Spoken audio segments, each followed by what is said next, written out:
Winter Watch. Will this season be a wonderland or a total whiteout? Fox 61 getting you prepared for whatever comes your way. A lot of shoveling. 'Tis the season for winter storms. Its wrath can take on several forms. I had 3 feet of snow in front of my garage. It was up to my waist just to, get down my steps. Bitter cold and blinding snow. Nor'easters, blizzards make it hard to just go. Plows on the prowl. While Fox 61 paves the way for you, giving the best defense. For when winter weather hits our turf, it takes team coverage when winter weather strikes in Connecticut. Thanks so much for joining us at Ski Sundown in New Hartford. Tonight we're going to explore both the wonders and dangers winter can bring. The days are getting shorter and the temperatures are getting colder, so it's time to prepare for the season ahead. It's a time in the Northeast that can be both delightful yet dangerous. And here in Connecticut, we're no stranger though to these types of inclement weather. That's right, we get all kinds of precipitation here. Rain, sleet, snow, sometimes all in the same day. And this is why we want to get you prepared for all the winter weather coming our way. Tonight we're going to watch scenes you're very familiar with and scenes you'd maybe rather forget. A blizzard, anyone? Plus, rise and glide. Down the mountain we go, skiing the slopes. But what goes into giving you a smooth ride? The snowmaking that's in the process. And how much will Mother Nature help skiers out this winter? We set the scene and break down the science of the season and the winter forecast outlook. Plus, we'll explain why every degree counts when it comes to your safety in the colder months. In the next 30 minutes, we're giving you the tools and showing you some of ours to prepare for the winter ahead.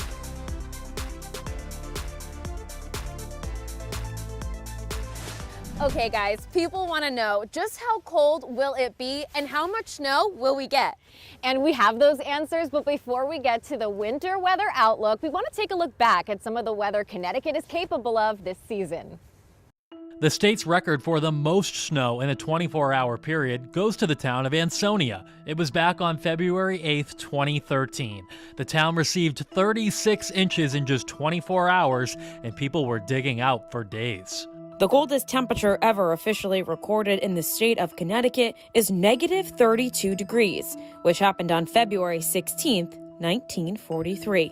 Connecticut has recorded a history of winter storms going back many years. Sam gives us a look back. I'm going to take you way back now, years before any of us were born. The Great White Hurricane, or the Great Blizzard of 1888, pummeled the state for 3 days in March. The storm started out as rain, cold air moved in, and the rain turned to snow, and it snowed for 2 days, cutting off telegraph wires, isolating much of the Northeast. Up to 50 inches of snow was reported. 60-mile-per-hour winds left snowbanks as high as 38 feet. That's right, 38 feet.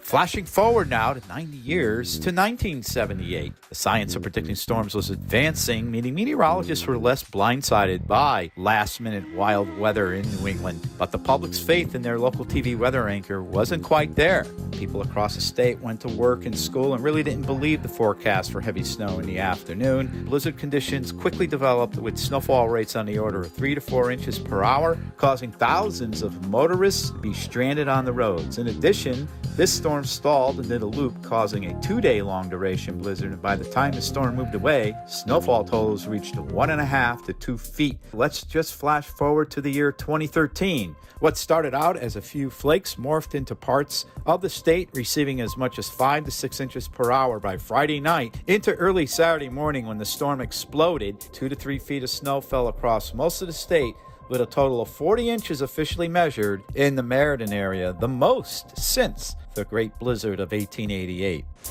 Severe winter weather can cause power outages, so it's important to know how to prepare your home ahead of a storm. That's right, and with inflation and supply costs at top of mind, I spoke to a local hardware store to get good tips on how to keep your family safe and warm. We know you know, it's winter, and if you're going to be prepared, you need stuff. As we all wait for the impending doom of a specific storm that may or may not be coming, Preparation is the name of the game. Right now we always tell people to try and get, ice melt, sand, of course shovels, anything you might need to prepare yourself for whatever is around the corner. But once you have those, what are you forgetting? To the automotive aisle we go.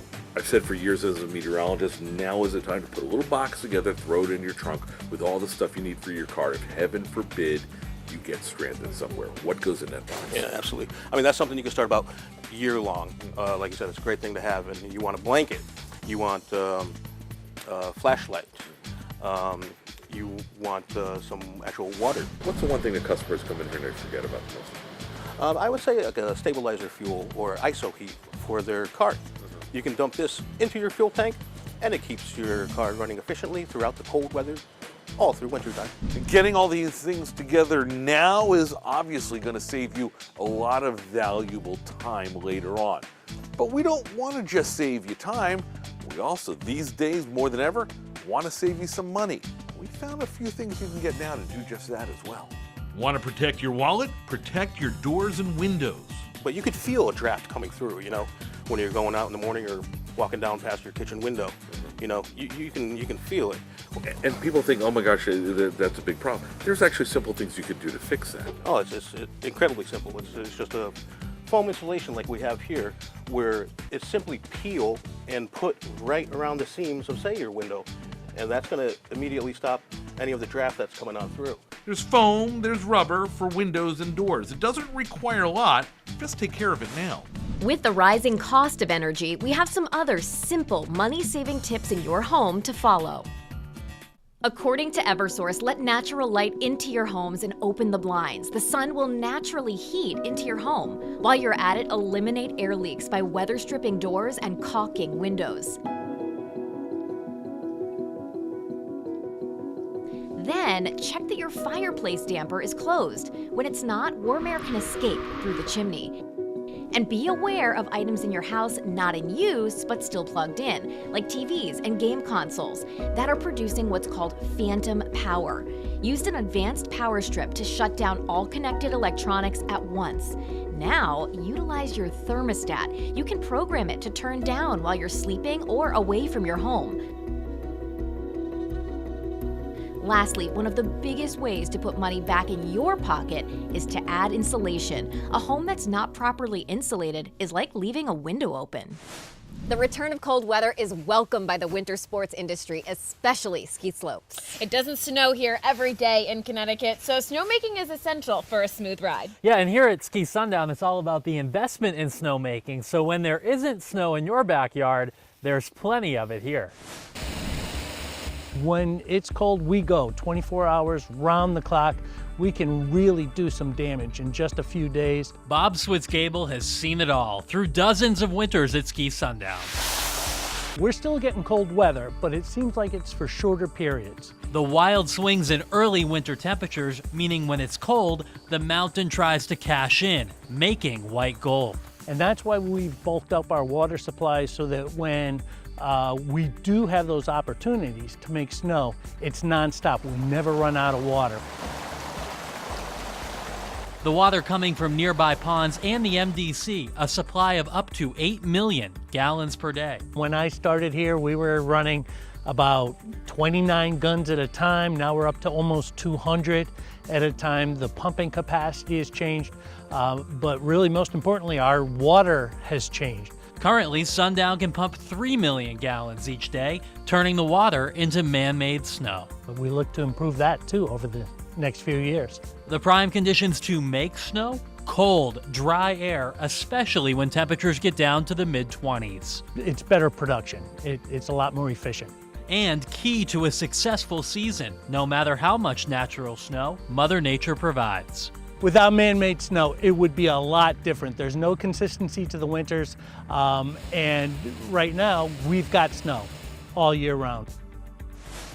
Every degree counts, and here at Ski Sundown, how long the ski season goes for depends on how long the cold weather lasts. Yeah, and all those layers count too, because the higher the wind speed, the colder it's going to feel on your skin. And that's a term called wind chill that we use in our daily reports. Rachel, tell us more. Wind chill is a term used nearly every day in the winter. Sometimes you hear this called the feels like. It's the temperature you feel when you're outside. Here's how it works. A higher wind speed increases evaporation from the skin and makes you lose heat faster, making you feel colder. Wind chill becomes very important on cold and windy days because if wind chill values are low enough, you can get frostbite. For example, a temperature of 0 degrees along with a 15-mile-per-hour wind, that makes the wind chill 20 below zero, and you can get frostbite in less than half an hour. But that same temperature at 30 miles per hour, whoa, now that's 15 minutes. Wind chill affects not only you and me, but animals too. Hey, buddy. Inanimate objects like your car or water pipes are not going to be affected by wind chill.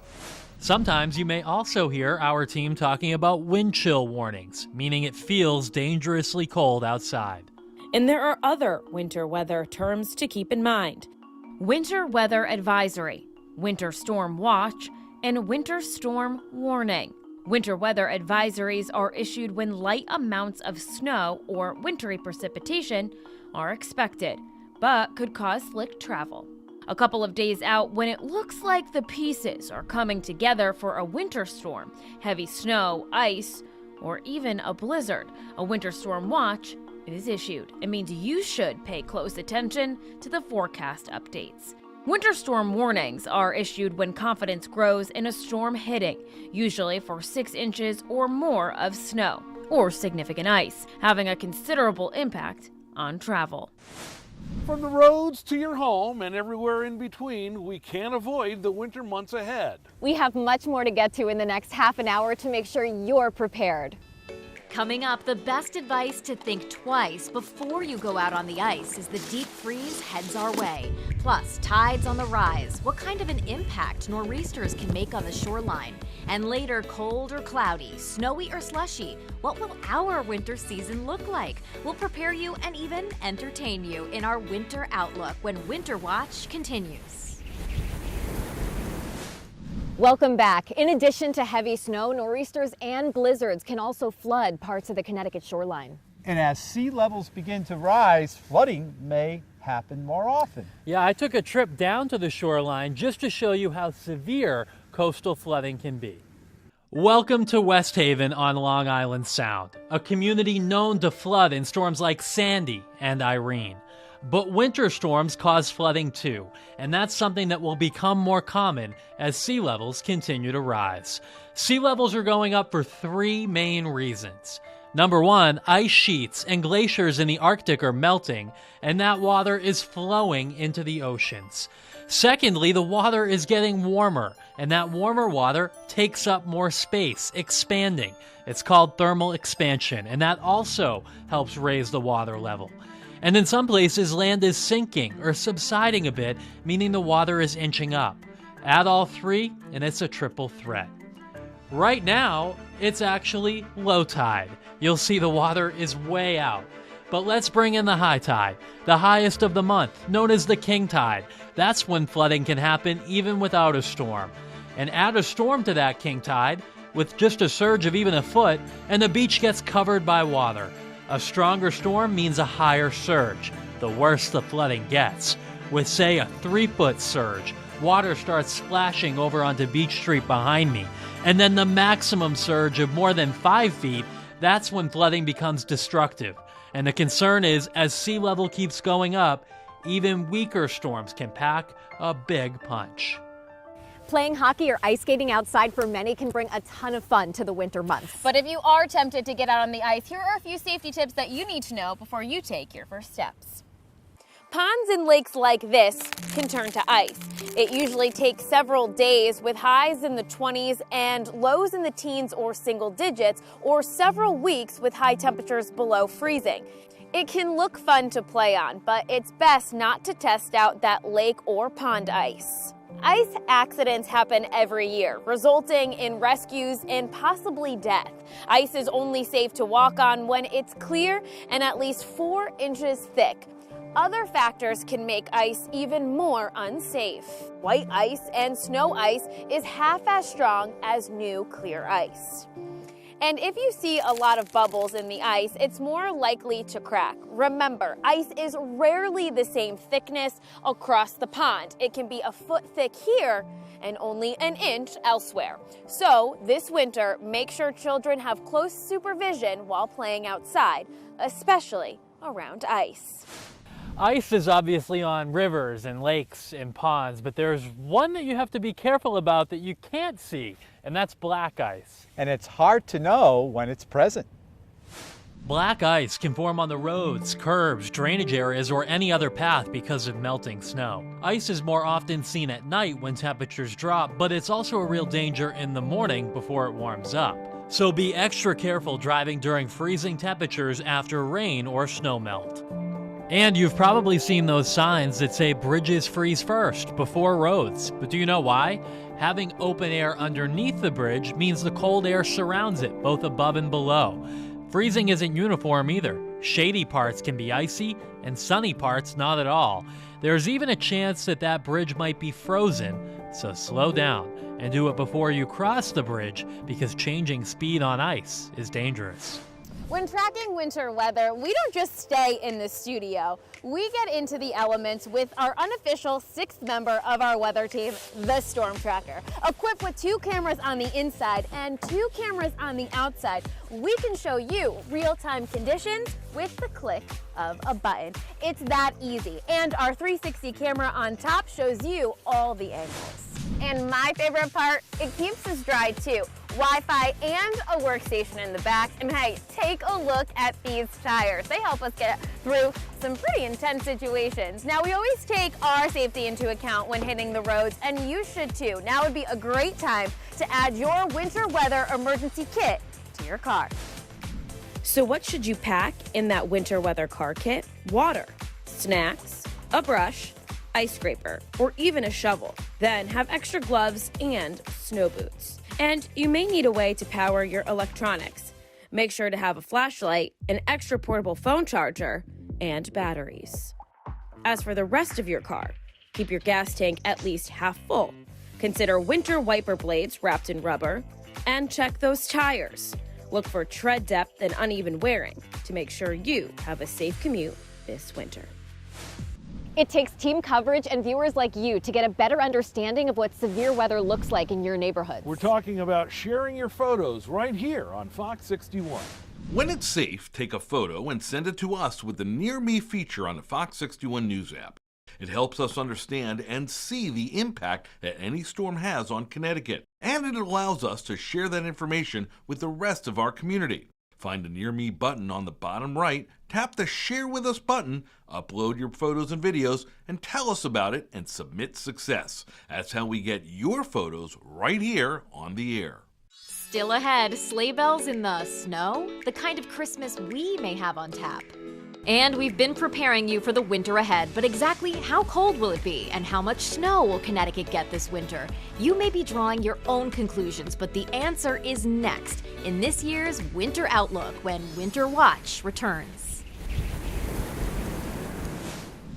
You know the song, I'm dreaming of a white Christmas. Well, back in 2010, parts of northwestern Connecticut saw over a foot of snow. And here's what Christmas may look like this year. So far, we haven't had any snow this season, so we'll have to wait and see. Never say never. It's no secret the further north you go, better's your odds to see a snowy backdrop Christmas morning. And based off historical probability, northwestern Connecticut has about a 70% chance, whereas the shoreline, only a 10% chance. In Hartford, the warmest Christmas was 64 degrees in 1964. That's seasonably high, but the coldest was in 1980, when the record low was negative 13 degrees on Christmas. In 1974, this is what we want to see, right? A white Christmas. The snowiest Christmas saw 4 inches in Hartford. As you can see, between 1970 to now, December is trending warmer.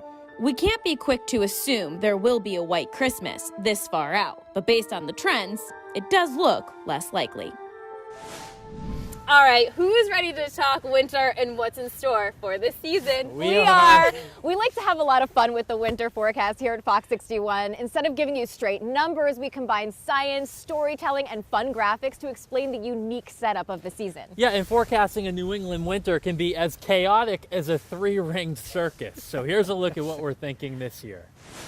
Step right up, Connecticut friends of all ages. Every year we spin our plates, trying to figure out the performers in this year's show. So come inside the tent and see the weather factors we're juggling this year in the Winter Forecast Spectacular. This is the third La Nina winter in a row, which is an oddity. There were only 2 times in recorded history that this happened, making it tough to find a pattern. But the last 2 years have been warmer than average, with well below average snowfall. That's not a big surprise, because most La Nina winters are warmer than average in Connecticut, and we are leaning that way this winter. Now let's look at the sideshow of this year's forecast, the Tonga volcanic eruption that quite literally shook the earth. The underwater eruption occurred earlier in 2022, 500 feet underwater, superheating the seawater and releasing at least 55 million tons of water vapor into the air. Water vapor is a greenhouse gas, acting like a blanket for the earth.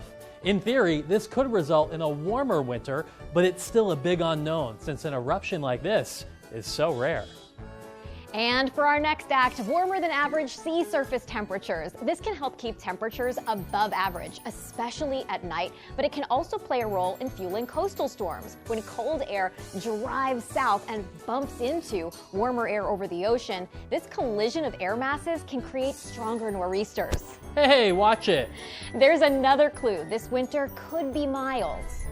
Let's take this show on the road to Siberia, where there's a connection between snow and cold in October and the strength of the polar vortex in winter. This October had the least snow since 2009, and this could mean the polar vortex stays strong, bottling up the cold in the Arctic, so less of it comes south to us. To look into the future, you must consider the past. What's this I see? Ah yes, a warming climate. Winters are trending warmer, and more recently we've had 7 warm ones in a row. When forecasting, the trend is your friend. Now, ladies and gentlemen, we present to you our winter outlook. No surprise, we are forecasting warmer than average temperatures. Whoa, no, not this hot. Above average doesn't mean it won't be cold or snowy. There will be wild swings in temperature, fluctuating from bitter cold to milder, similar to last year, but the mild days should outweigh the cold. Winter may get off to an earlier start, as in many La Nina years. December should be cooler than average, but warm spells in January and February should balance the scale. Total precipitation we forecast will be near average, but with warmer than average temperatures, some of that could fall as sleet or freezing rain, as we've seen in recent years. Remember that mess last January? I was trying to forget. We are forecasting below average snowfall, similar to recent years, about 80% of seasonal averages. But remember, forecasting how much snow is kind of like playing a rigged carnival game. Even when it seems like a slam dunk, all it takes is one storm, more or less, to miss a moving target. Remember just last year when a blizzard sideswept Connecticut while burying Boston? Let's be real. Forecasting winter is like navigating a house of mirrors. Will this forecast verify, or is it just an illusion? Be prepared for twists and turns. Ryan? Rachel? And one way or another, we'll find our way out to the other side this April. Our #1 goal as a weather team is to keep you safe and informed every winter season. Don't forget to turn on your push alerts. You'll get real-time weather updates from the Fox 61 News app every time there's a winter storm. We look forward to many more reports with you this season. That's a wrap for us tonight. We're ready to roll. On behalf of the whole Fox 61 Weather Watch team, stay warm and happy winter!